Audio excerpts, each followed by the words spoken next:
Hello students, today session is going to see about decision making. லாஸ்ட்டில் பார்த்துட்டு இருந்தோம், அதோட கண்டினியூஷன் தான் இப்போ பார்க்க போகிறோம். 5 மார்க்ஸில் தேர்ட் கொஷின்லேருந்து பார்க்க போகிறோம். Explain the problems of decision making. So இதில் வந்து இன்னும் 2 விதமாக கொஷின் கேட்பாங்க. எப்படின்னா explain the factors affecting decision making process, அப்படி இல்லாட்டி describe the effects of poor decision making. So இந்த மூணுக்குமே வந்து ஒரே ஆன்சர் தான். ஸோ அந்த டெசிஷன் மேக்கிங் எப்படி இருக்கணும் அப்படின்னாக்க ஒரு சவுண்ட்ஃபுல்லாக இருக்கணும், அதாவது ப்ராப்பர் டெசிஷன் மேக்கிங்காக இருக்கணும். ஸோ அந்த ப்ராப்பர் டெசிஷன் மேக்கிங் இல்லை அப்படின்னாக்க கண்டிப்பாக வந்து அதோட குவாலிட்டிஸில் வந்து ஏதாவது ப்ராப்ளம்ஸ் வர சான்சஸ் இருக்குது. அதோட ரிலேபிலிட்டி, அதாவது அதோட உண்மை தன்மைகள்லேயும் ப்ராப்ளம் வர சான்சஸ் இருக்குது. ஸோ அதனால் டெசிஷன் மேக்கிங் பர்ஃபெக்டாக இருந்தால் மட்டும்தான் அந்த பர்டிகுலர் கம்பெனியோட ஒர்க்கெல்லாம் வந்து ப்ராப்பராக போகும். அது எப்போ வந்து ஒரு சவுண்ட்ஃபுல்லாக இல்லையோ அந்த டைமில் வந்து கண்டிப்பாக ஏதாவது ஒரு சின்ன இதில் கூட ப்ராப்ளம் வர சான்சஸ் இருக்குது. அதே மாதிரி அந்த என்விரான்மெண்ட், அந்த பிஸ்னஸ் பண்ணுற என்விரான்மெண்ட்டாக இருந்தாலும் சரி, இல்லை அந்த ஒர்க் பண்ணுற பிளேஸ் எப்படி இருக்கணும் அப்படின்னாக்க எல்லாருக்கும் வந்து பிடிச்ச மாதிரி இருக்கணும். அதாவது அந்த ஒர்க் பண்ணுற ஒர்க்கர்ஸ்க்கு பிடிச்ச மாதிரி இருக்கணும். அப்படி இருக்கும்போது கண்டிப்பாக வந்து அந்த ஒர்க்கர்ஸ்குள்ளார இருக்கிற கோஆப்ரேஷன் அதிகமாகிட்டே தான் இருக்கும். ஸோ அதனால் அந்த ஒர்க்கிங் என்விரான்மெண்ட் அப்படின்றது ரொம்ப ரொம்ப இம்பார்ட்டன்ட். மேபி அது வந்து சின்ன லெவல் கம்பெனியாகவும் இருக்கலாம், இல்லை ஹை லெவலில் இருக்கிற கம்பெனிஸாகவும் இருக்கலாம். அது ரெண்டுத்துக்குமே எப்படி இருந்தாலும் ஒர்க்கிங் என்விரான்மெண்ட் ரொம்ப ரொம்ப முக்கியம். ஸோ அந்த ஒர்க்கிங் என்விரான்மெண்ட் ஆட்டோமேட்டிக்காக என்ன கொண்டு வரும் அவங்களுக்கு அப்படின்னாக்கா அந்த ஒர்க்கர்ஸ்குள்ளார ஒரு அண்டர்ஸ்டாண்டிங்கை க்ரியேட் பண்ணும். இந்த ஒர்க் அவங்களுக்குள்ளாரையே தானாகவே அவங்களே என்ன பண்ணிப்பாங்க அப்படின்னாக்கா அந்த என்விரான்மெண்ட்டுக்கு ஏற்ற மாதிரி வந்து அடாப்ட் பண்ணிப்பாங்க. இதெல்லாம் வந்து ஒரு குட் என்விரான்மெண்ட் இருக்கும்போது மட்டும்தான்.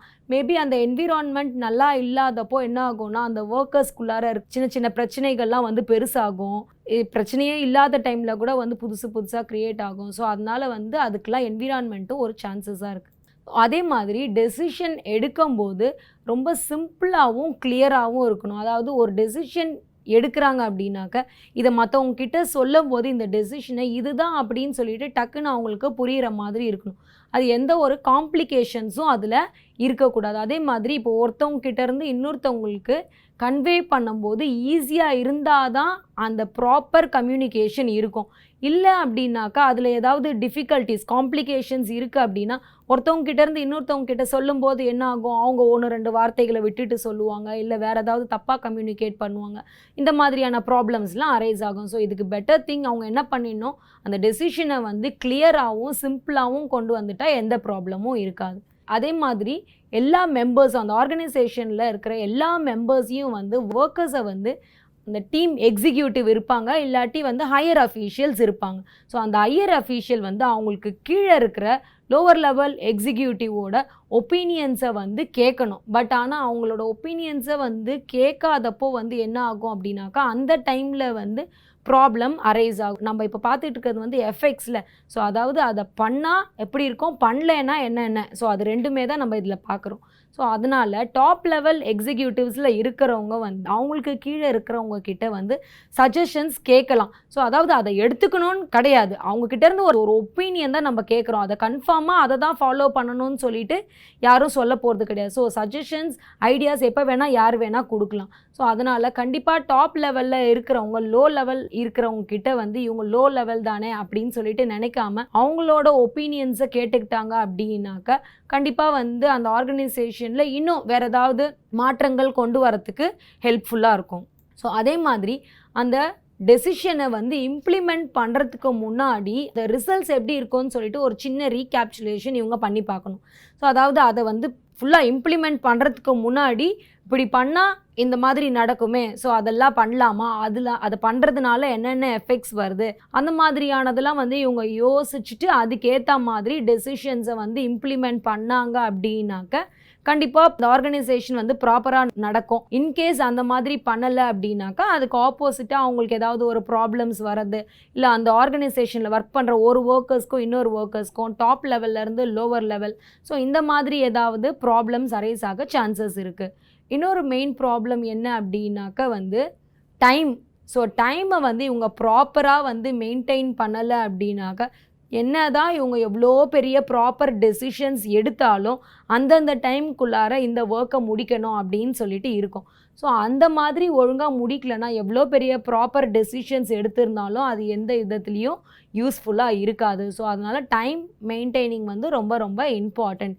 இந்த டைமுக்குள்ளார இதெல்லாம் முடிக்கணும், இந்த டெசிஷனுக்கு இவ்வளோ தான் டைமு அப்படின்னு சொல்லிட்டு அவங்க டெசிஷன் எடுக்கும் போதும் அவங்க ஆல்டர்னேட்டிவ்ஸை வந்து சூஸ் பண்ணும்போதும் சரி, அதை இம்ப்ளிமெண்ட் பண்ணி அந்த ஒர்க்கை ஸ்டார்ட் பண்ணும்போதும் சரி, அந்த டெசிஷனுக்கு ஏற்ற மாதிரி நம்ம டைமை வந்து மேனேஜ் பண்ணி வச்சுக்கணும். 4th question, whether ethics should be followed in decision making or not, discuss. So அதாவது எத்திக்ஸ் அப்படின்னா வந்து அந்த வழிமுறைகள், நெறிமுறைகள் அப்படின்னு சொல்லுவாங்க. ஸோ அதாவது இப்படி தான் பண்ணணும் அப்படின்னு சொல்லிட்டு ரூல்ஸ் அண்ட் ரெகுலேஷன்ஸ் வச்சுருப்பாங்கள்ல, அதை டெசிஷன் மேக்கிங் பண்ணும்போது, டெசிஷன் மேக்கிங்னா என்னது, நம்ம ஒரு முக்கியமான முடிவுகள் எடுக்கும்போது அதெல்லாம் ஃபாலோ பண்ணுறாங்களா இல்லையா அப்படின்னு நம்மளை டிஸ்கஸ் பண்ண சொல்கிறாங்க. ஸோ இப்போது இது ஆர்கனைசேஷனில் வந்து நிறைய ப்ராப்ளம்ஸ் வந்துக்கிட்டே இருக்கும். இப்போ இதுதான் ப்ராப்ளம் அப்படின்னு சில நேரத்துக்கு நம்மளுக்கு தெரியாமல் கூட இருக்கும். சில நேரத்தில் இதுதான் ப்ராப்ளம்னு கண்டுபிடிச்சிடுவாங்க. பட் ஆனால் அது என்ன பண்ண முடியாது, நம்மளால் அதுக்கான கரெக்ட் சொல்யூஷனையும் தேட முடியாது. ஸோ இந்த மாதிரி ஒரு டைமில் ப்ராஜெக்ட்டுக்கு ஏற்ற மாதிரி சில இடத்துல வந்து ப்ராப்ளம்ஸ் வரலாம், சில இடத்துல வராமலேயும் இருக்கலாம். மேபி வந்துட்டா என்ன பண்ணுறது, ஸோ அந்த டைமில் என்னென்னலாம் பண்ணுறாங்க, இதெல்லாம் தான் நம்ம இப்போ பார்க்க போகிறோம். ஸோ அந்த மாதிரி ஒவ்வொரு ஆர்கனைசேஷனும் வந்து அந்தந்த பிஸ்னஸ்க்கு ஏற்ற மாதிரி ஒவ்வொரு ப்ராப்ளம்ஸை ஃபேஸ் பண்ணிகிட்டே தான் இருக்கும். இப்போ சில டைம் ஸ்மூத்தாக போயிட்டே இருக்கும், இல்லை சில டைம் வந்து அடுத்தடுத்து ப்ராப்ளம்ஸ் வந்துக்கிட்டே இருக்கும். ஸோ இது எல்லாமே வந்து என்ன பண்ணணும் அப்படின்னாக்கா, அந்த மேனேஜர் வந்து ப்ராப்பராக வந்து அதுக்கான இனிஷியேட்டிவை எடுத்து என்னென்ன ஃபாலோ பண்ணியிருக்காங்க, ரூல்ஸ் அண்ட் ரெகுலேஷன்ஸ் படி எல்லாமே பண்ணியிருக்காங்களா, அதெல்லாம் வந்து செக் பண்ணிகிட்டே இருக்கணும். ஸோ அந்த மாதிரி செக் பண்ணும்போது ஆட்டோமேட்டிக்காக என்ன ஆகும்னா, அந்த பிஸ்னஸ் கண்டிப்பாக வந்து ஹை லெவலில் ரீச் ஆகும். சரி, இப்போ அதே மாதிரி ஆல்மோஸ்ட் அந்த எல்லா ஒர்க்கர்ஸ்க்கும் வந்து எப்படி இருக்கும்னா, ஒவ்வொரு டியூட்டிஸ் இருக்கும். அவங்களோட குவாலிஃபிகேஷன்ஸ்க்கு ஏற்ற மாதிரி டியூட்டிஸை அசைன் பண்ணியிருப்பாங்க. ஸோ இந்த மாதிரி எல்லா ஒர்க்கர்ஸும் என்னென்ன பண்ணணும் அப்படின்னாக்கா, ஒரு விதத்தில் அவங்க டெசிஷன் எடுத்துகிட்டு தான் இருப்பாங்க. என்ன டெசிஷன் எடுப்பாங்க அப்படின்னாக்கா, யார் யார் எப்பப்போ எந்தெந்த ஒர்க்கை பண்ணணும் அப்படின்னு சொல்லிட்டு, எப்படி பண்ண போகிறாங்க, எந்த விதத்தில் பண்ண போகிறாங்க, எந்த மெத்தட்ஸை யூஸ் பண்ணி பண்ண போகிறாங்க அப்படின்றதெல்லாம் வந்து இவங்க என்ன பண்ணணும், டெசிஷன் எடுக்கணும். ஸோ இதெல்லாம் டெசிஷன் மேக்கிங் பண்ணும்போதே பண்ணணும். இதெல்லாம் தான் அந்த வழிமுறைகள் அப்படின்னு சொல்லுவாங்க, அதாவது அந்த நெறிமுறைகள் அப்படின்னு சொல்லுவாங்க, எத்திக்ஸ். ஓகேவா. நெக்ஸ்ட்டு வந்து இந்த டெசிஷனை எல்லா பிளான்ஸ் அண்ட் பாலிசிஸ்க்கு ஏற்ற மாதிரி அவங்க டெசிஷனை எடுக்கணும். அதுக்கு ரிலேட்டடாக இல்லாமல் நான் சும்மாவே வந்து டெசிஷன் எடுக்கிறேன் அப்படின்னு சொல்லிட்டு சொல்ல முடியாது. ஸோ அதனால் இந்த பிளான்ஸ் அண்ட் பாலிசிஸ் அதுக்கு ஏற்ற மாதிரியான டெசிஷன்ஸ் தான் எடுக்கணும். அதனால தான் என்ன பண்ணுவாங்கன்னா, எடுத்ததும் ஃபஸ்ட்டு ஒரு பிஸ்னஸ் ஸ்டார்ட் பண்ணுறாங்க, இல்லை ஒரு ப்ராஜெக்ட் ஆரம்பிக்க போகிறாங்க அப்படின்னாக்கா, அதில் ஃபஸ்ட்டு என்ன பிளான் பாலிசிஸ் அதை தான் ஃப்ரேம் பண்ணுவாங்க. அதுக்கப்புறம் தான் டெசிஷன் மேக்கிங்லாம். ஏன்னா அந்த பிளான்ஸும் பாலிசிஸை வச்சு தான் அதுக்கு ரிலேட்டடாக தான் வந்து என்ன பண்ணுவாங்க, இவங்களோட டெசிஷனை எடுப்பாங்க. நெக்ஸ்ட் ஸ்டெப் என்ன பண்ணுவாங்கன்னா, அந்த டெசிஷனை வந்து ஆக்ஷனுக்கு கொண்டு வருவாங்க. இது மாதிரி பண்ணுறதுனால கண்டிப்பாக வந்து எத்திக்ஸை ஃபாலோ பண்ணுறாங்க. அதாவது டெசிஷன் மேக்கிங் எடுக்கும்போது ஒரு பிஸ்னஸில் இதுதான் அப்படின்னு சொல்லிட்டு டிசைட் பண்ணும்போது கண்டிப்பாக வந்து எத்திக்ஸை ஃபாலோ பண்ணுறாங்கன்னு தான் அர்த்தம். நம்ம அப்படி தான் கன்க்ளூட் பண்ணணும். ஏன் அப்படின்னா, நம்ம இதுக்கு முன்னாடியிலேருந்தே பார்த்தோம். ஸோ இந்த மாதிரி தான் வந்து ஃப்ரேம் பண்ணுறாங்க அப்படின்னு சொல்லிட்டு நான் எக்ஸ்பிளைன் பண்ணியிருக்கேன். ஸோ அந்த மாதிரி எக்ஸ்பிளைன் பண்ணும்போது அப்போ ஆட்டோமேட்டிக்காக நம்மளுக்கே தெரியுது எத்திக்ஸ் ஃபாலோ பண்ணுறாங்க. எத்திக்ஸ்னால் என்னன்னு சொன்னால், அந்த ரூல்ஸ் அண்ட் ரெகுலேஷன்ஸ், அதாவது நெறிமுறைகள், அதெல்லாம் ஃபாலோ பண்ணுறதுனால தான் வந்து என்ன பண்ண முடியுது, நம்மளால் ப்ராப்பராக டிசைட் பண்ண முடியுது. ஸோ அதனால் பிஸ்னஸில் டெசிஷன் மேக்கிங் பண்ணும்போது கண்டிப்பாக வந்து எத்திக்ஸை ஃபாலோ பண்ணுறாங்க. 5th question, what are the various decision making alternatives? இந்த டெசிஷன் மேக்கிங் ஆல்டர்னேட்டிவ்ஸ் அப்படின்னாக்கா, இப்போ டெசிஷன் மேக்கிங் எடுக்கிறதுக்கு நிறைய டைப்ஸ்ன்னு கூட சொல்லலாம். அது ஆல்டர்னேட்டிவ்ஸ்னு சொல்லலாம், டைப்ஸ்னு சொல்லலாம். எந்தெந்த விதத்துலலாம் வந்து டெசிஷன் மேக்கிங் எடுக்கிறாங்க அப்படின்னு சொல்லிட்டு பார்ப்போம். ஃபஸ்ட்டு வந்து ரொட்டீன் அண்ட் ஸ்ட்ராட்டஜிக் டெசிஷன்ஸ்ன்னு கொடுத்துருக்காங்க. இதில் ஃபஸ்ட்டு ரொட்டீன் பார்ப்போம். ரொட்டீனுக்கு இன்னொரு பேர் வந்து டாக்டிக்கல் டெசிஷன் அப்படின்னு சொல்லுவாங்க. அதாவது ரொட்டீனுக்கு இன்னொரு பேர் என்ன, டாக்டிக்கல் டெசிஷன். ஸோ இது என்ன அப்படின்னாக்கா வந்து ரிப்பீட்டடாக என்னென்ன பண்ணுறாங்க அப்படின்னு சொல்லிட்டு ஆனதெல்லாம் வந்து இந்த டாக்டிக்கல் டெசிஷன்ஸில் வந்துடும். அதாவது ரொட்டீன் ரெகுலராக இது எப்பயுமே இது நடந்துக்கிட்டே இருக்கும் அப்படின்னு சொல்லிட்டு அது என்னென்ன அப்படின்னா ரூல்ஸ், ப்ரொசீஜர்ஸ், பாலிசிஸ்.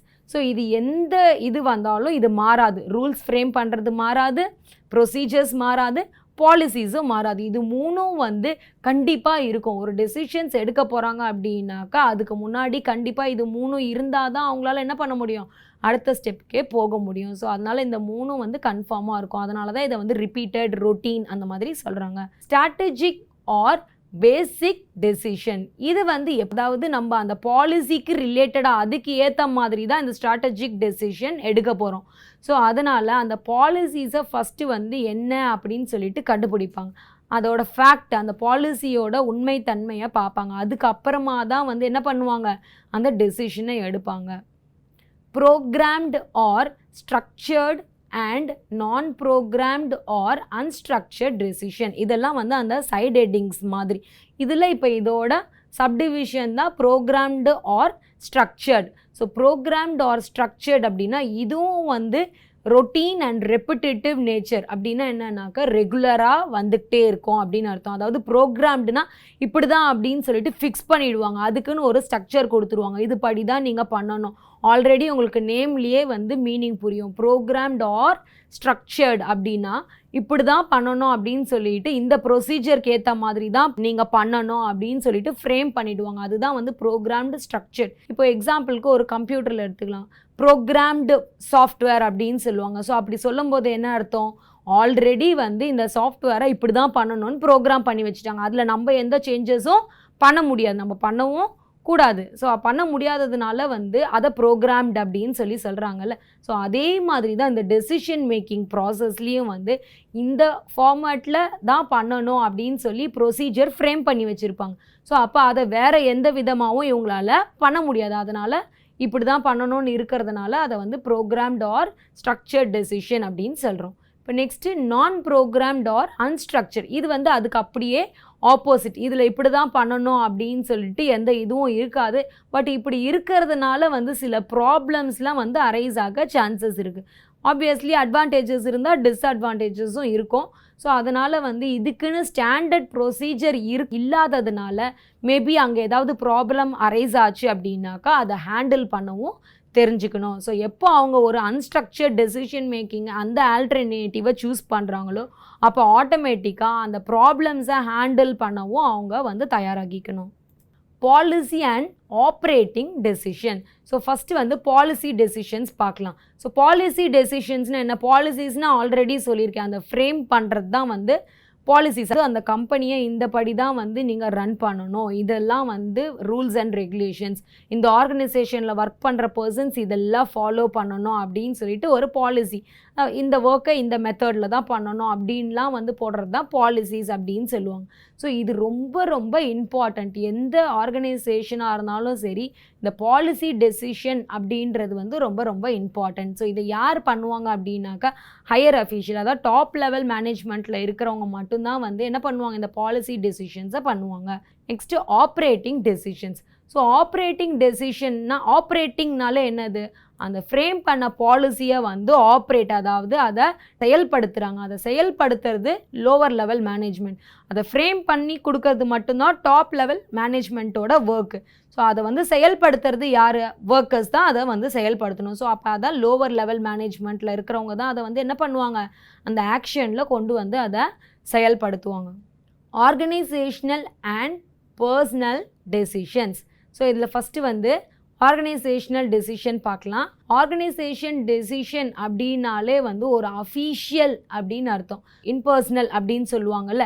ஸோ அந்த மாதிரி அப்போ பர்சனல்னால் என்னது, நம்ம இண்டிவிஜுவலாக வந்து பண்ணுறது. ஸோ அப்போ இம்பர்சனல்ன்றப்போ என்னது, அது கண்டிப்பாக வந்து அஃபீஷியல் ஆகிடும். ஸோ அந்த மாதிரி இருக்கும்போது கண்டிப்பாக ஆர்கனைசேஷனல் டெசிஷன் எப்படி இருக்கும் அப்படின்னாக்கா, அங்கே என்ன அஃபீஷியலாக அந்த ஆர்கனைசேஷனுக்குள்ளார என்ன சொல்கிறாங்களோ அந்த மேனேஜர் வந்து அதுக்கேற்ற மாதிரி தான். அதே மாதிரி அந்த ஒர்க்கர்ஸும் வந்து அந்த மேனேஜர் என்ன டெசிஷன் எடுக்கிறாங்களோ அதுக்கேற்றபடி தான் வந்து என்ன பண்ணணும், அவங்களோட ஒர்க்ஸை வந்து கண்டினியூ பண்ணணும். இவங்களாம் ஓன் டெசிஷன்ஸ் எதுவும் எடுக்க முடியாது. எல்லாமே மேனேஜர் சொல்கிறதுக்கு ஏற்ற மாதிரி தான் அந்த ஒர்க்கர்ஸ் பண்ணணும். பர்சனல் டெசிஷன் வந்து அதுக்கு அப்படியே வந்து ஆப்போசிட். ஸோ அதாவது அஃபீஷியலாக வந்து எதுவும் இவங்க பண்ணணும்னு கிடையாது. அந்த மேனேஜருக்கு இவங்க சொல்லுவாங்க பட் எங்களோட டெசிஷன் நாங்கள் இந்த மாதிரி எடுத்திருக்கிறோம் அப்படின்னு சொல்லிட்டு. ஸோ அதனால அவங்க இண்டிவிஜுவலாக என்ன பண்ணலாம், அந்த மேனேஜர் வந்து அவங்களுக்கு கீழே இருக்கிற ஒர்க்கர்ஸ்க்கு சொல்லலாம். பட் ஆனால் ஆர்கனைசேஷனல் டெசிஷனில் என்ன சொன்னேன், அந்த ஹோல் ஆர்கனைசேஷனுக்கு இப்படி தான் பண்ணணும்னு சொல்லிட்டு ஒரு டெசிஷன் எடுத்து வச்சிருப்பாங்க, அதை தான் அந்த மேனேஜரே ஃபாலோ பண்ணணும். பட் பர்சனல் டெசிஷனில் அப்படி கிடையாது. மேனேஜரே வந்து ஒரு இண்டிவிஜுவலாக இருந்து என்ன பண்ணலாம், அவங்களுக்கு தேவையான டெசிஷன்ஸை எடுக்கலாம். ஸோ ஆப்வியஸ்லி அந்த மேனேஜர் வந்து கெடுதல் நினச்சி எடுக்க போகிறது கிடையாது. ஸோ அந்த ஆர்கனைசேஷனுக்கு எது யூஸ்ஃபுல்லாக இருக்குமோ அந்த மாதிரியான டெசிஷன்ஸை எடுக்கலாம். Individual and group decisions. So இதில் ஃபஸ்ட்டு இண்டிவிஜுவல் பார்க்கலாம். இண்டிவிஜுவல் அப்படின்றது வந்து ஒரு பர்டிகுலர் ஒர்க்கர், ஒரு பர்டிகுலர் இண்டிவிஜுவல் வந்து எடுக்கிறது தான் வந்து இண்டிவிஜுவல் டெசிஷன் அப்படின்னு சொல்லுவாங்க. ஸோ இதுக்கு 2-3 பேரை வந்து கலந்து அப்படிலாம் வந்து ஆலோசனை பண்ணி எடுக்கணும்னு தேவையில்லை. இது வந்து ஒரு நம்மளோட ஒப்பீனியனை சொல்கிற மாதிரி கூட இருக்கலாம். மேபி நம்மளோட ஒப்பீனியன் வந்து அவங்க செலக்ட் பண்ணிட்டாங்க, ஓகே இதுவே நல்லா இருக்குது அப்படின்னா அதையே ஃபிக்ஸ் பண்ணிவிடுவாங்க. ஸோ குரூப் டெசிஷன் அப்படியே அதுக்கு ஆப்போசிட். அதாவது அதுக்குன்னு ஒரு கமிட்டிஸ் இருப்பாங்க அந்த ஆர்கனைசேஷனுக்குள்ளாரையே வந்து போர்ட் ஆஃப் டைரக்டர்ஸ், அப்படி இல்லைன்னா இவங்களே வந்து தனியாக ஒரு கமிட்டி அரேஞ்ச் பண்ணியிருப்பாங்க. இந்த டெசிஷன் எடுக்கிறதுக்காக மட்டுமே வந்து ஒரு குரூப்ஸை ஃபார்ம் பண்ணியிருப்பாங்க. இல்லை அந்த மாதிரிலாம் எதுவும் ஃபார்ம் பண்ணல அப்படின்னா அந்த ஆர்கனைசேஷனோட போர்ட் ஆஃப் டைரக்டர்ஸ் இருப்பாங்க, அவங்க வந்து அந்த டெசிஷன்ஸை எடுப்பாங்க. ஸோ மேபி அந்த கமிட்டியோ இல்லாட்டி வந்து போர்ட் ஆஃப் டைரக்டர்ஸோ என்ன பண்ண போகிறாங்க, ஒரு குரூப்பாக ஜாயின் பண்ணி அந்த கலெக்டிவ் டெசிஷன்ஸ்க்கு பேர் தான் வந்து குரூப் டெசிஷன். இப்போ லாங் ஆன்சர் பார்க்கலாம். லாங் ஆன்சரில் first one, explain the process or steps of decision making. So decision மேக்கிங்கோட ஸ்டெப்ஸு இல்லை ப்ராசஸ் அப்படின்னு சொல்லலாம். அதாவது என்னென்ன அவங்க பண்ண போகிறாங்க டெசிஷன் மேக்கிங்கில், அடுத்தடுத்து இதை ஃபாலோ பண்ணும்போது டெசிஷன் மேக்கிங் எடுக்கும்போது இந்த மாதிரியான ஸ்டெப்ஸ் எல்லாம் வந்து அவங்க பண்ணணும். ஃபஸ்ட்டு வந்து இப்போ டெசிஷன் மேக்கிங் அப்படின்றது வந்து வெறும் ப்ராஜெக்டை பண்ணுறதுக்கு மட்டும் கிடையாது. மேபி ஏதாவது ப்ராப்ளம் அரைஸ் ஆச்சு அப்படின்னாக்கா அதுக்கும் வந்து இவங்க என்ன பண்ணணும், அந்த நேரத்துக்கு ஏற்ற மாதிரியான டெசிஷனை எடுக்கணும். ஸோ அதனால் டெசிஷன் மேக்கிங் அப்படின்றது வந்து இதுக்கு மட்டும்தான் இருக்கும், இதுக்கெல்லாம் இருக்காது அப்படின்னு சொல்லிட்டு நம்ம எதுவுமே சொல்ல முடியாது. ஸோ எல்லா இதுலேயுமே வந்து இந்த டெசிஷன் மேக்கிங் இருந்துக்கிட்டே தான் இருக்கும். ஸோ அதுக்கான ஸ்டெப்ஸை தான் இப்போ நம்ம பார்க்க போகிறோம். ஃபஸ்ட்டு வந்து ஐடென்டிஃபையிங் த ப்ராப்ளம். என்னென்ன ப்ராப்ளம்ஸ் இருக்குது, ஃபஸ்ட்டு அந்த பிஸ்னஸ்க்குள்ளார என்ன ப்ராப்ளம்ஸ் இருக்குதுன்னு சொல்லி ஃபஸ்ட்டு கிளியராக தெரிஞ்சுக்கணும், கம்ப்ளீட்டாக தெரிஞ்சுக்கணும். அதுக்கப்புறம் தான் நம்ம என்ன பண்ண போகிறோம் அப்படின்றதே வந்து நம்ம கண்டுபிடிக்க முடியும். இப்போ ஒரு ப்ராப்ளம் வருது, அந்த ப்ராப்ளமே என்ன, எதனால் வந்துச்சு, எதுவுமே அந்த ப்ராப்ளமை பற்றி தெரிஞ்சுக்காமல் வந்து நான் சும்மா ஏதோ டிசைட் பண்ணுறேன் அப்படின்னா வந்து பண்ண முடியாது. ஸோ ஃபஸ்ட்டு எடுத்ததும் என்ன ப்ராப்ளம், எதனால் அந்த ப்ராப்ளம் அரைஸ் ஆச்சு, ஸோ அந்த ப்ராப்ளமை பற்றின கிளியர் கட் டெஃபினிஷன் வந்து இவங்க தெரிஞ்சு வச்சுக்கணும். அப்படி தெரிஞ்சுக்கிட்டா தான் இவங்க அடுத்து வந்து டெசிஷன் எடுக்கும்போது இவங்களால ப்ராப்பராக வந்து என்ன ப்ராப்ளம்னு டயக்னோஸ் பண்ணி அதை ரெகக்னைஸ் பண்ணி அதுக்கான சொல்யூஷனை தேட முடியும். ஸோ அதே மாதிரி ப்ராப்ளம் எதனால் ஏற்பட்டுச்சு, எதுக்காக அந்த ப்ராப்ளம் இப்போது அரைஸ் ஆச்சு, அதுக்கு இம்மீடியட்டாக என்னென்ன சொல்யூஷன் கொடுக்க முடியும், ஸோ இதெல்லாம் வந்து அந்த ப்ராப்ளமை ஐடென்டிஃபை பண்ணும்போதே பார்க்கணும். செகண்ட் ஸ்டெப் வந்து அனலைசிங் த ப்ராப்ளம். ஸோ அந்த ப்ராப்ளம்ஸ்க்கு வந்து நிறைய வேஸில் வந்து ப்ராப்ளம் க்ரியேட் ஆகிருக்கும். அந்த மாதிரி இருக்கும்போது ஸோ அப்போ எப்படி அந்த டெசிஷன் வந்து எவ்வளோ குவாலிட்டியாக இருந்தால் அந்த ப்ராப்ளமை வந்து சால்வ் பண்ண முடியும், இல்லை எத்தனை வேஸில் வந்து அந்த ப்ராப்ளம்ஸை சால்வ் பண்ணலாம். ஒரு ப்ராப்ளம் இருக்குன்னா அதுக்கு இத்தனை வேஸ் இருக்கா அப்படின்னு சொல்லிட்டு எத்தனை வேஸ் இருக்கோ அந்த வேஸை முதல் கண்டுபிடிக்கணும் அந்த ப்ராப்ளம்ஸ்க்கு ஏற்ற மாதிரி. சரி, அந்த வேஸை கண்டுபிடிச்ச அப்புறம் எந்த வேலை போனால் அந்த ப்ராப்ளமை வந்து கிளியராக நம்மளால் சால்வ் பண்ண முடியும், அதுக்கு இம்மீடியட் சொல்யூஷன் வந்து எப்போ கிடைக்கும் அப்படின்றதெல்லாம் பார்க்கணும். ஸோ அதே மாதிரி அந்த டெசிஷனை டிபெண்ட் பண்ணி தான் வந்து ஹோல் ஆர்கனைசேஷனும் இருக்கும். ஸோ அதனால் டெசிஷன் மேக்கிங் ப்ராப்பராக இருக்கணும். அந்த டெசிஷன் ப்ராப்பராக இருக்கணும்னா இப்போ இந்த ப்ராப்ளம்லாம் அரைஸ் ஆச்சு அப்படின்னா எதனால் அப்படின்லாம் கரெக்டாக அனலைஸ் பண்ணி வச்சுக்கிட்டா தான் ஆட்டோமேட்டிக்காக வந்து டெசிஷனும் கரெக்டானதாக இருக்கும். இதில் third step, identifying and developing alternative solution for the problem. First வந்து என்ன ப்ராப்ளம் அப்படின்னு சொல்லிட்டு ஐடென்டிஃபை பண்ணணும்னு பார்த்தோம். நெக்ஸ்ட்டு வந்து அதுக்கான அனலைஸ், அதாவது அந்த ப்ராப்ளமை எப்படி சால்வ் பண்ணலாம், அது எந்தெந்த வேஸில் சால்வ் பண்ணலாம் அப்படின்னு சொல்லிட்டு அனலைஸ் பண்ணுறது பார்த்தோம். இந்த ஸ்டெப்பில் என்ன பார்க்க போகிறோம் அப்படின்னாக்கா அதுக்கான ஆல்டர்னேட்டிவ்ஸ், அதாவது எந்த வேலை நம்ம பண்ணலான்னு லாஸ்ட் ஸ்டெப்பில் பார்த்தோம்ல, அதுக்கு இன்னும் ஆல்டர்னேட்டிவ்ஸ் ஏதாவது இருக்கா, இல்லை வேறு மெஜாரிட்டி ஆஃப் ப்ராப்ளம்ஸ் எதுலையாவது வருமா, இல்லை எந்த ஆல்டர்னேட்டிவ்ஸில் மெஜாரிட்டி ஆஃப் த ப்ராப்ளமை வந்து சால்வ் பண்ணியிருக்காங்க, எந்த டெசிஷன் எடுத்தால் ப்ராப்பராக வந்து நம்மளால் இதை சால்வ் பண்ண முடியும். ஸோ இந்த மாதிரி எல்லா வேஸ்லேயும் வந்து யோசித்து பார்த்தா தான் ப்ராப்பராக நம்மளால் என்ன பண்ண முடியும், அந்த ப்ராப்ளமை வந்து சால்வ் பண்ணி முடிக்க முடியும். அடுத்து எவால்யூவேட்டிங் த ஆல்டர்னேட்டிவ்ஸ். சரி, ஆல்டர்னேட்டிவ்ஸை கண்டுபிடிச்சாச்சு. சும்மா நம்ம வந்து இப்போ ஒரு 10 ஆல்டர்னேட்டிவ்ஸ் வச்சுருக்கோன்னா ஒன்று ஒன்றா நம்ம வந்து செக் பண்ணி பார்த்து நம்ம அந்த ப்ராப்ளமை சால்வ் பண்ணுறதுக்கு டைம் ஆகும். ஸோ அப்போ அந்த ஆல்டர்னேட்டிவ் போடும்போதே தெரிஞ்சிடும் இது நம்ம போட்டால் டக்குன்னு நம்மளால் சால்வ் பண்ண முடியும் அப்படின்னு சொல்லிட்டு ஒரு சிலதெலாம் நம்மளுக்கு பார்க்கும்போதே தெரியும். ஸோ அதனால் எவால்யூவேட் பண்ணி பார்க்கணும் நம்ம ஆல்டர்னேட்டிவ்ஸ். அதாவது எவால்யூவேட் பண்ணுறது அப்படின்னா அதை செக் தான் பண்ணணும், ஒவ்வொன்றையும் வந்து இம்ப்ளிமெண்ட் பண்ணி பார்க்க முடியாது. ஸோ அதனால் ஒவ்வொரு ஆல்டர்னேட்டிவ்ஸையும் வந்து ஸ்டெப் பை ஸ்டெப் அவங்க வந்து பண்ணி பார்த்தாங்க அப்படின்னாக்கா பெஸ்ட் ஆல்டர்னேட்டிவை சூஸ் பண்ண முடியும். அதே மாதிரி எல்லா ஆல்டர்னேட்டிவ்ஸ்க்கும் கண்டிப்பாக வந்து மெரிட்ஸ் டிமெரிட்ஸ் ரெண்டுமே இருக்கும். அதாவது அட்வான்டேஜஸ் டிஸ்அட்வான்டேஜஸ் அப்படின்றது வந்து எல்லா ஆல்டர்னேட்டிவ்ஸ் இருக்கும். அதனால் வந்து அப்படி நம்ம வந்து மெரிட் மட்டும்தான் இருக்கணும், டிமெரிட்ஸே இருக்கக்கூடாதுன்னு சொன்னால் அப்படி நம்ம எந்த ஆல்டர்னேட்டிவும் சூஸ் பண்ண முடியாது. ஸோ அதனால் வந்து எல்லாத்துக்குமே இருக்கும். பட் அந்த மாதிரி இருக்கும்போது அந்த 10ல் எது பெஸ்ட்டான ஆல்டர்னேட்டிவ் அப்படின்னு சொல்லிட்டு கரெக்டாக சூட்டபிள் ஆல்டர்னேட்டிவை வந்து சூஸ் பண்ணணும். அதுக்கு இவங்க ப்ராப்பராக அந்த ஆல்டர்னேட்டிவ்ஸை எவால்யூவேட் பண்ணால் மட்டும்தான் கரெக்டான ஆல்டர்னேட்டிவ்ஸை சூஸ் பண்ண முடியும். சரி, selecting and deciding the best course of action. இதுக்கு முன்னாடி வந்து என்னென்ன டெசிஷன்ஸ் எப்படி எடுக்கிறோன்னு பார்த்தோம். இப்போது அந்த பெஸ்ட் ஆல்டர்னேட்டிவை சூஸ் பண்ண அப்புறம் எப்படிலாம் வந்து அதை நம்ம செயல்படுத்துறது, எப்படி அதை டிசைட் பண்ணி நம்ம ஆக்ஷனில் கொண்டு வரது சொல்லிட்டு பார்க்குறதுக்கு இந்த மேனேஜர் என்னென்ன பண்ணோம் அப்படின்னாக்கா, இந்த எக்கனாமிக்கல் லெவலில் வந்து ஏதாவது ரிஸ்க் இருக்கா, இதை எடுத்தால் வந்து கண்டிப்பாக பெஸ்ட்டாக இருக்குமா, இதில் வந்து காஸ்ட் அதிகமாக ஆகுமா, இதில் வந்து ரிசோர்ஸஸ் வந்து அதிகமாக தேவைப்படுமா, இதுக்கு கம்மியாக டைம் தேவைப்படுமா, இல்லை எது எடுத்தால் அதிகமாக டைம் இருக்கும், எது எடுத்தால் கம்மியாக டைம் இருக்கும், எது எக்கனாமிக்கல் லெவலில் ஹை லோ, ஸோ இந்த மாதிரியான இதெல்லாம் வந்து பார்க்கணும். அதே மாதிரி அதில் ரிஸ்க் ஏதாவது இருக்கா அப்படின்றத மெயினாக பார்க்கணும். மேபி அந்த ஆல்டர்னேட்டிவ் பெஸ்ட்டாக இருக்கலாம், பட் அதில் வந்து ரிஸ்க் வர சான்சஸ் இருக்குது அப்படின்னாக்கா அப்போது கண்டிப்பாக அதை வந்து சூஸ் பண்ணாமல் இருக்கிறது தான் வந்து அந்த ஆர்கனைசேஷனுக்கும் நல்லதாக இருக்கும். ஸோ அந்த மாதிரி எது பெஸ்ட்டோ இத்தனை முறைகள்லையும் அவங்க பார்த்துட்டு தான் பெஸ்ட்டு, அப்போ தான் அது எல்லா இதுக்கும் ஆப்டாக இருக்கிறதுனால தான் வந்து அது பெஸ்ட்டு அப்படின்னு சொல்லுவோம். ஸோ அந்த மாதிரியான ஆல்டர்னேட்டிவ்ஸை தான் சூஸ் பண்ணலையும் எல்லா வேஸ்லேயும் வந்து செக் பண்ணி பார்க்கணும்.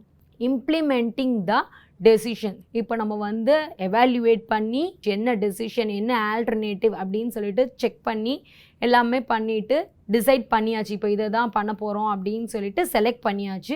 இப்போ இம்ப்ளிமெண்ட் பண்ணுறோம். அந்த டெசிஷனை வந்து இதில் கொண்டு வந்து இம்ப்ளிமெண்ட் பண்ண போகிறோம். அதாவது அதை இம்ப்ளிமெண்ட் பண்ணுறது அப்படின்னா வந்து என்னது ஆக்ஷனில் அந்த செயல்முறைப்படுத்துறது தான் வந்து இம்ப்ளிமெண்ட் பண்ணுறது அப்படின்னு சொல்லுவாங்க. அதை இம்ப்ளிமெண்ட் பண்ணும்போது என்ன பண்ணணும்னா கண்டிப்பாக வந்து அந்த டீம் மெம்பர்ஸ்குள்ளார இருக்கிற அவங்களுக்கு கீழே இருக்கிற சபார்டினேட்ஸ், இப்போ யார் இம்ப்ளிமெண்ட் பண்ணுறாங்களோ அவங்களுக்கு கீழே இருக்கிற சபார்டினேட்ஸ்குள்ளார வந்து கண்டிப்பாக ஒரு கோஆர்டினேஷனும் இருக்கணும்.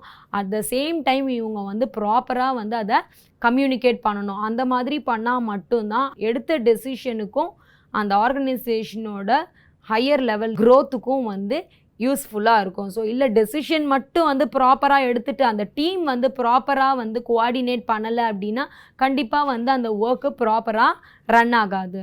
Review and follow up. சரி, இதெல்லாம் பண்ணோமே நம்ம வந்து அப்படியே வந்து இம்ப்ளிமெண்ட் பண்ணதோடு கம்மன் விட்டுறக்கூடாது.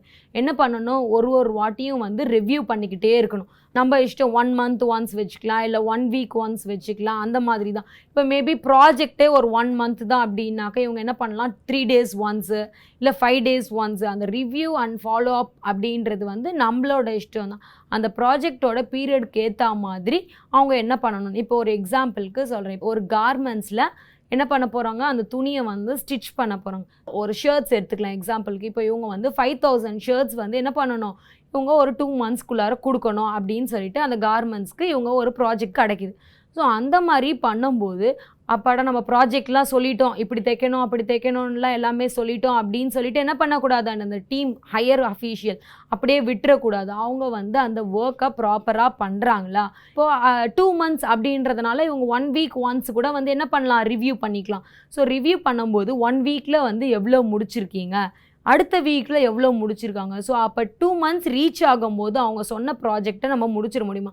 2 மந்த்ஸ்னால் கரெக்டாக 2 மந்த்ஸ் முடிகிற தேதி அன்னைக்கு நம்ம வந்து அதை என்ன பண்ணக்கூடாது, கம்ப்ளீட் பண்ணக்கூடாது. இன்னும் முன்னாடியே முடிச்சாதான் அதை மேபி வந்து இம்போர்ட் பண்ணுற மாதிரி இருந்துச்சு அப்படின்னா, இல்லை எக்ஸ்போர்ட் பண்ணுற மாதிரி இருந்துச்சுன்னா அந்த மாதிரியான ஒர்க்கெல்லாம் வந்து இவங்க பேக் பண்ணி எக்ஸ்போர்ட் பண்ண முடியும். ஸோ அதனால் அவங்க குறிப்பிட்ட டைம்குள்ளார முடிக்கணும் அப்படின்னு சொல்லி வச்சுருப்பாங்க. அந்த டைமுக்கு ஏற்ற மாதிரி அதெல்லாம் ப்ராப்பராக நடக்குதா, எவ்ரி வீக் அந்த ஒர்க்கோட ரிசல்ட்ஸை வந்து இவங்க செக் பண்ணிக்கிட்டே இருக்கணும். ஸோ அதுதான் வந்து ரிவ்யூ அண்ட் ஃபாலோ அப் அப்படின்னு சொல்லுவாங்க. இப்போ என்ன பண்ணுவாங்கன்னா, நடுவில் இன்கேஸ் ஏதாவது டீவியேஷன்ஸ் வந்துச்சு அப்படின்னாக்கா, இப்போ இது இல்லாமல் வேறு வழியில் ஏதோ போயிட்டுருக்குறாங்க அப்படின்னாக்கா அதையும் வந்து இவங்களால கண்டுபிடிக்க முடியும். இதெல்லாம் ரிவ்யூ அண்ட் ஃபாலோ அப் இருந்தால் தான் இந்த மாதிரி பண்ண முடியும். ஸோ இது இல்லை அப்படின்னாக்கா அவங்க ஏதாவது தப்பாக பண்ணாலும் கண்டுபிடிக்க முடியாது. இல்லை நம்ம கம்மியாக அதாவது பொறுமையாக வேலை செய்கிறாங்க அப்படின்னாலும் வந்து என்ன பண்ண முடியாது, இந்த ரிவ்யூ அண்ட் ஃபாலோ அப் இல்லைன்னா கண்டுபிடிக்கவே முடியாது. ஸோ அதனால தான் ரிவ்யூ அண்ட் ஃபாலோ அப் ரொம்ப ரொம்ப இம்பார்ட்டன்ட் ஸ்டெப்பு. என்ன தான் ஒர்க்கை நம்ம வந்து அசைன் பண்ணி டெசிஷன்லாம் எடுத்து எல்லாமே பண்ணி கொடுத்துட்டாலும் ஃபைனலாக வந்து இந்த ரிவ்யூ அண்ட் ஃபாலோ அப் இல்லை அப்படின்னாக்கா அந்த ஒர்க் ப்ராப்பராக நடக்குதா இல்லையான்னு தெரியாது. ப்ராப்பராக நடந்துட்டால் ஓகே, வெல் அண்ட் குட்டாக இருக்கும். பட் அப்படி நடக்குதா இல்லையான்னு நம்ம ரிவ்யூ பண்ணாதான் தெரிஞ்சுக்க முடியும். அப்படி பண்ணலை அப்படின்னா நம்ம அந்த ஒர்க் ப்ராப்பராக நடக்குதா இல்லையான்னு தெரிஞ்சுக்க முடியாது. இன்கேஸ் அவங்களுக்கு ஏதாவது டவுட்னாலும் நம்மளால் சொல்ல முடியாது. ஷார்ட் ஆன்சர் கொஸ்டினும் லாங் ஆன்சர் கொஸ்டினும் சிலதுலாம் சேமாக இருக்கும். ஸோ அந்த கொஸ்டினோட அளவுக்கு ஏற்ற மாதிரி அந்த 5 மார்க்ஸ் 10 மார்க்ஸ்க்கு அதுக்கு ஏற்ற மாதிரி உங்களுக்கு எது ஈஸியாக இருக்கோ பாயிண்ட்ஸை சூஸ் பண்ணி எழுதுங்க. சில கொஸ்டின்ஸில் வந்து நானே வந்து போதும் அப்படின்னு சொல்லிட்டு 5 மார்க்ஸ்னால் 5 பாயிண்ட்ஸும் 10 மார்க்ஸ்னால் அதுக்கேற்ற மாதிரி கொடுத்துருப்பேன். இதுக்கேற்ற மாதிரி நீங்கள் சூஸ் பண்ணிக்கிட்டு எழுதுங்க. Thank you students.